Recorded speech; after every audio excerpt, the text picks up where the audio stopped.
Daja hao, lieben Kinder! 这是 Morgengrat. Добро пожаловать всем! Hello everyone, guys! And today's video is gonna be mostly in English and some of Chinese language. And we're about to show you some of probably one of the most underpowered matchups. It's Wood Elves against Bretonnia.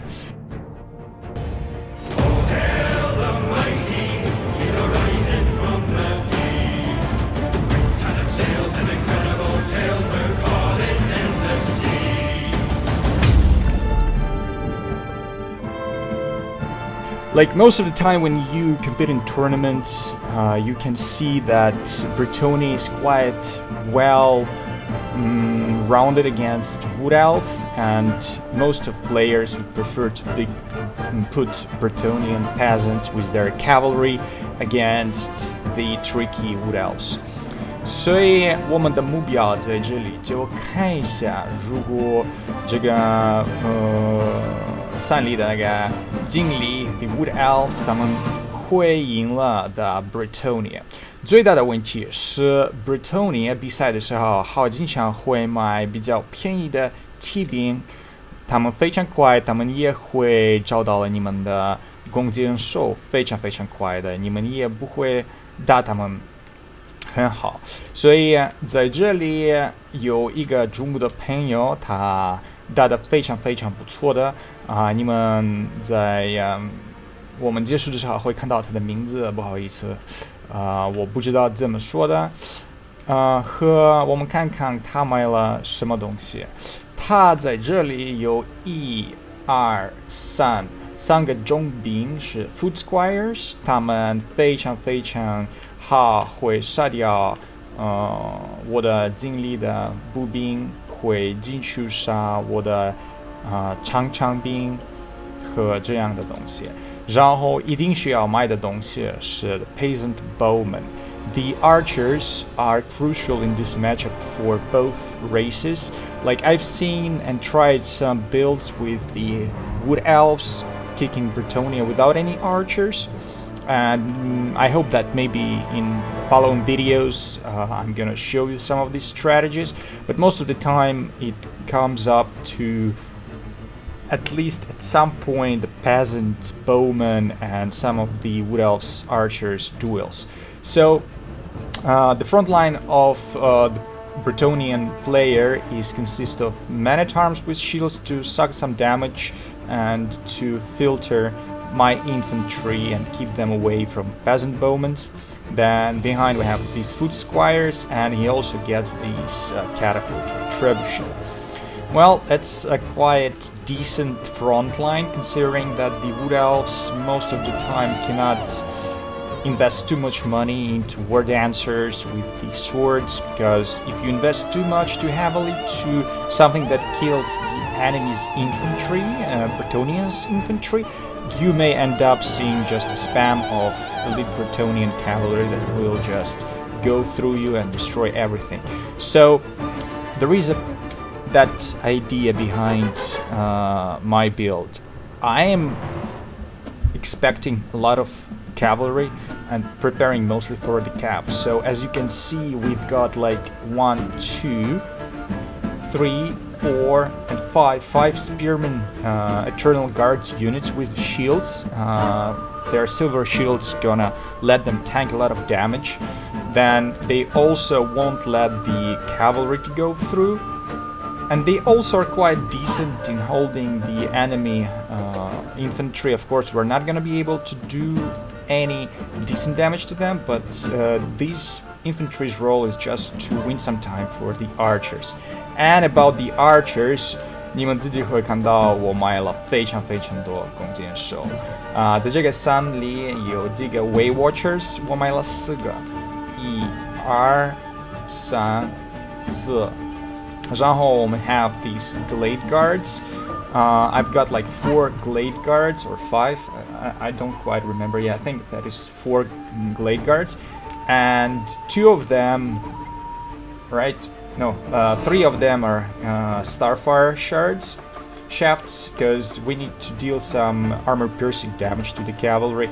But the first mission that they are on is to go forward, use the superior range, and try to snipe of the enemy archers. 所以他们最第一个目标是因为他们打敌人的弓箭手比较好，因为我的弓箭比他们的弓箭会打远一点，所以第一次我已经用我的弓箭杀这些人。然后我的目标打一次回去，但是你们在这里会看到他的大炮 ，his artillery is dealing some damage. He's also trying to deal some damage to my lord, which is infantryman. Because actually, guys, let's be honest, this lord is so much cost effective at this moment. During this patch, he's got armor piercing, he's got magical attack, he's got physical resistance. And he's got this sweet magic, which is not so useful actually, considering my army that consists only of archers and spearmen, and the heal is not so crucial here. But for this price, I was able to get a tanky lord with magic pool, and he's now can be supported with so many units. So as you can see, my opponent also brings some mounted yeomen on both flanks. 他有2个，然后在后面还有最贵的那个骑兵，是不是？那个 Grail Knights. No, I think that this is not the most expensive one. This is for 1,200, 1,200 块. So this whole army is led by the Fey Enchantress and by Paladin. So my plan here was to make the key point of this army is to let my army to be built in a very deep formation, and in the beginning you could see that this whole army was built very deep, because these kind of deep formations that you've seen in the beginning, it's just the best against flanking maneuvers when you're expecting a lot of cavalry that is penetrating your flanks. It's better to go and be built very deep. So we had like line of archers here, line of archers here, line of archers here. So any attack that the enemy cavalry is trying to take, it's gonna be shot from all directions, and it's not so easy for the cavalry to control all of these units. But the problem was that my enemy brought field trebuchet, and I had to follow the rules. Tournament rules say that both opponents have to attack. 所以比赛的时候，如果他有大炮，我一定要对面去，因为我没有别的东西可以打他。如果我2分钟不去找他，不去打他，在比赛的时候，这个意思是我要输了，这个是不可以这样做的，一直等我的敌人在那边。所以我觉得好，我会打的比较危险，可能我会输，但是我一定要去对面找他。So here you can see some archers exchange. Both armies are trying to deal as much damage with their ranged firepower, and some of the shots being landed on men-at-arms with shields, because it's quite difficult to micro everything. And here was very nice. There was a fake attack with his yeoman, and he pulled back immediately when got a couple of volleys, and now a better penetration maneuver is coming over here. So you can see like my opponent, the Bretonnian player, is making this point like he's gonna take the Starfire shafts, and then immediately he'll do some turn and penetrate through this trajectory. That was very well played. Nice job, mate.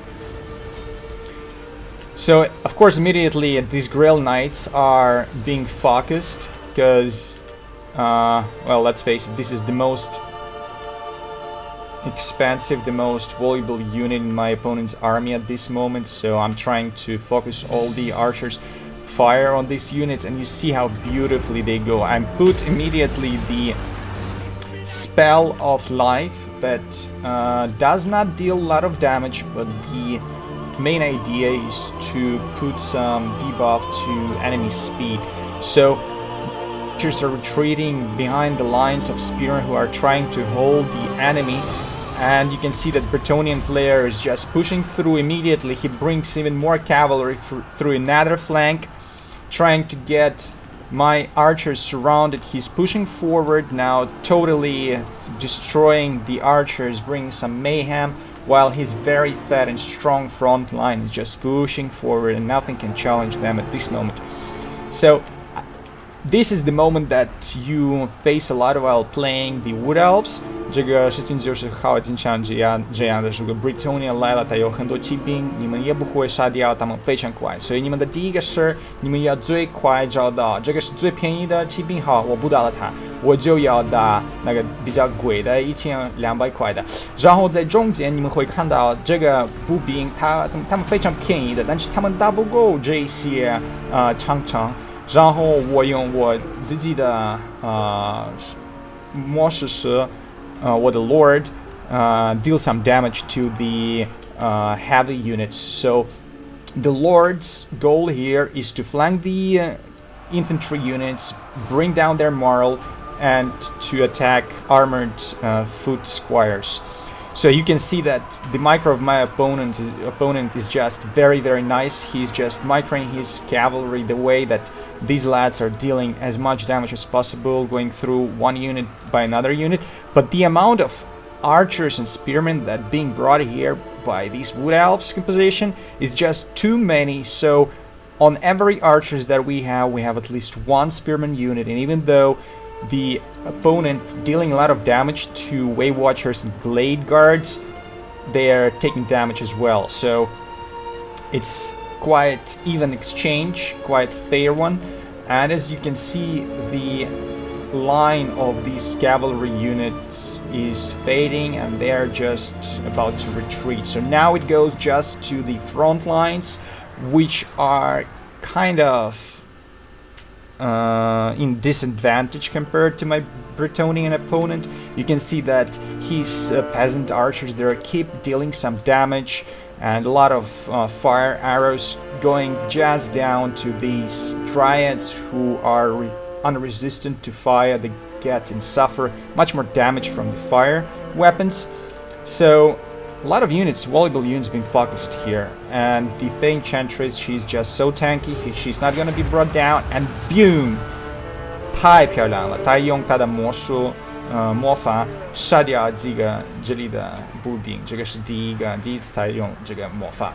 所以在这里在中间，我的魔术师 Ancient Treeman， 他不会跑，他也会杀掉几个人，也会让别人吓死了，所以我的目标就是让他吓一跳我的敌人。然后这些后面的骑兵，这些的弓箭手，他们现在要来和我，让他们几个就找我的敌人的那个 Fey Enchantress.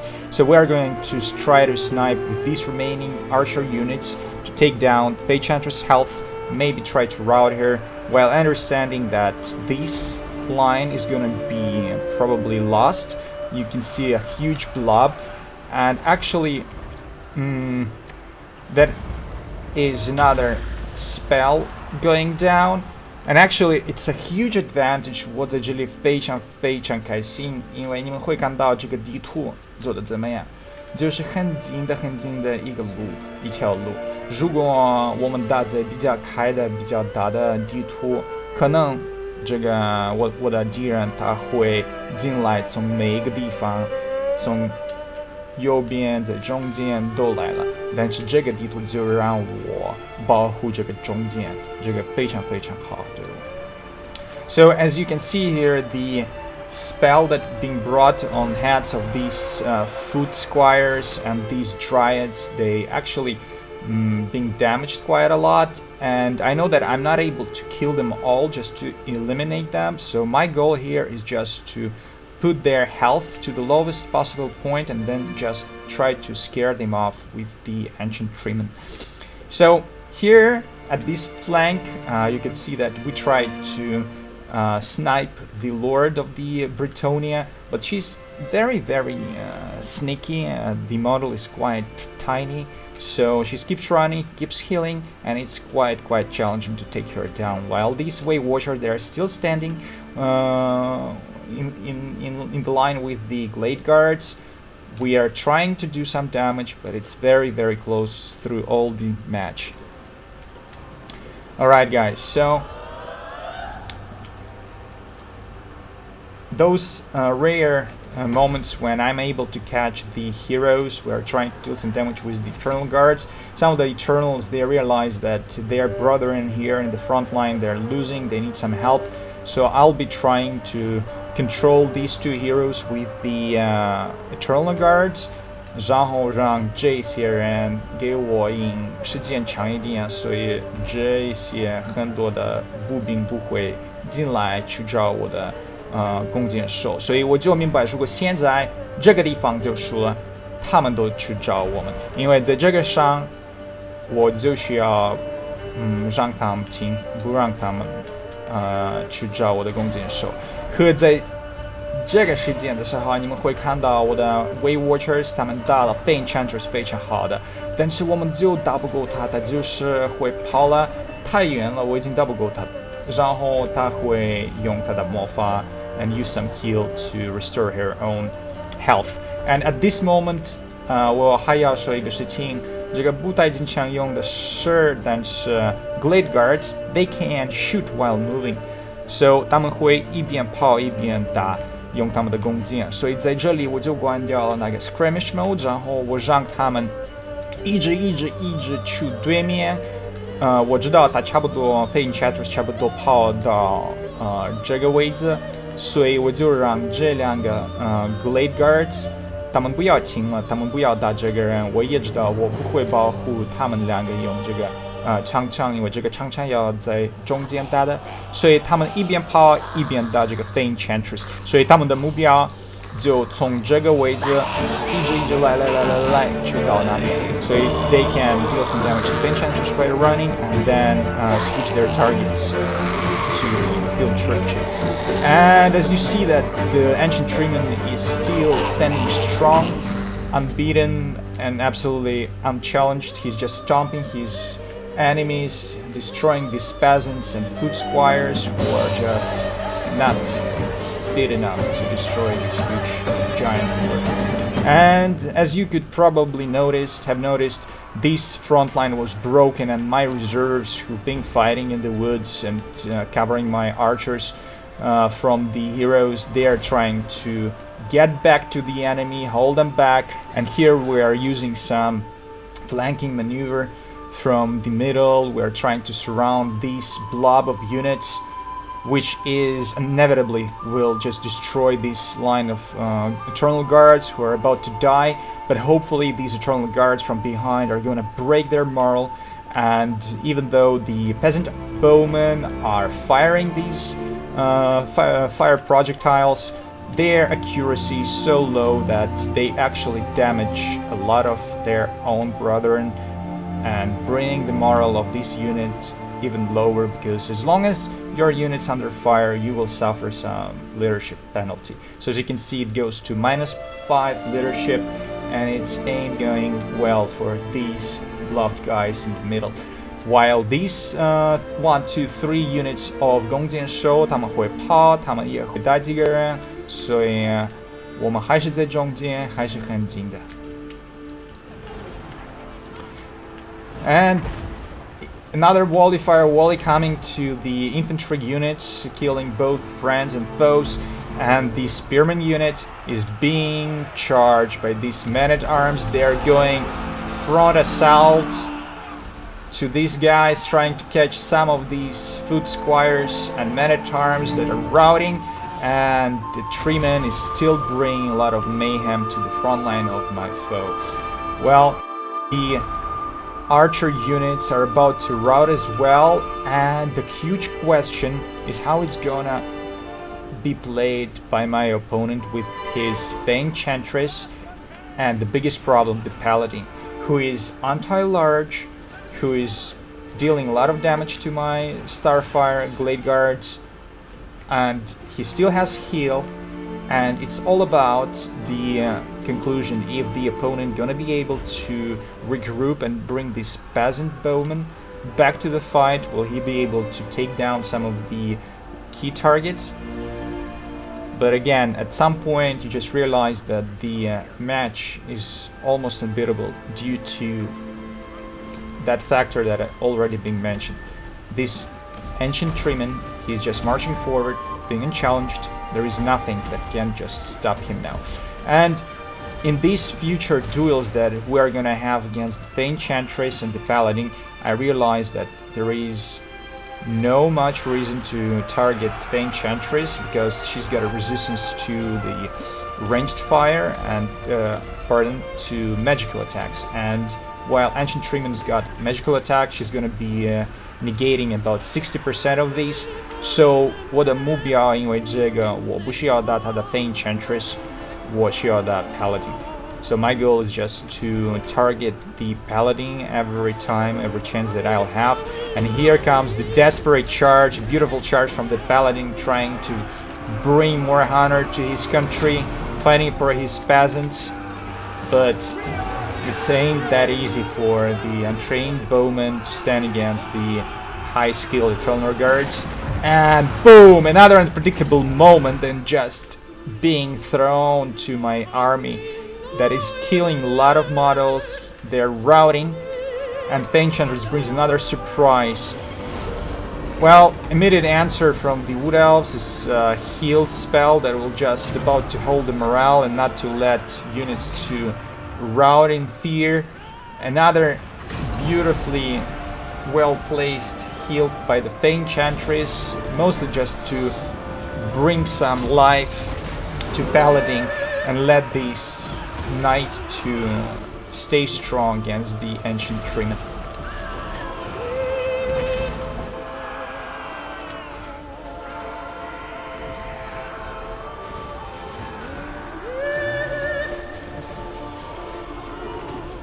Well guys, anyway, I find that it's quite challenging match for Wood Elves to fight, and I wouldn't suggest anyone taking Wood Elves against Bretonnia if you're not sure what you're gonna be doing, if you haven't tried few things that worked actually.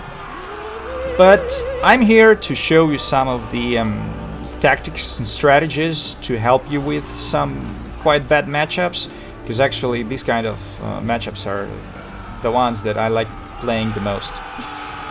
所以如果你们打比赛的时候，你们最好如果你们真不来做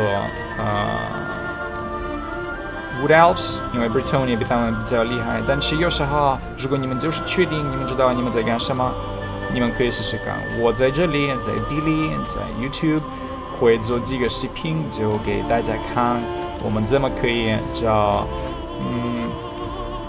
没有办法的比赛，没有办法的 games。所以谢谢我的 opponent。Thank you to the Bretonnian player for the great performance. Thank you guys for watching, and I'll see you next time. It was Morgengrat. 大家拜拜。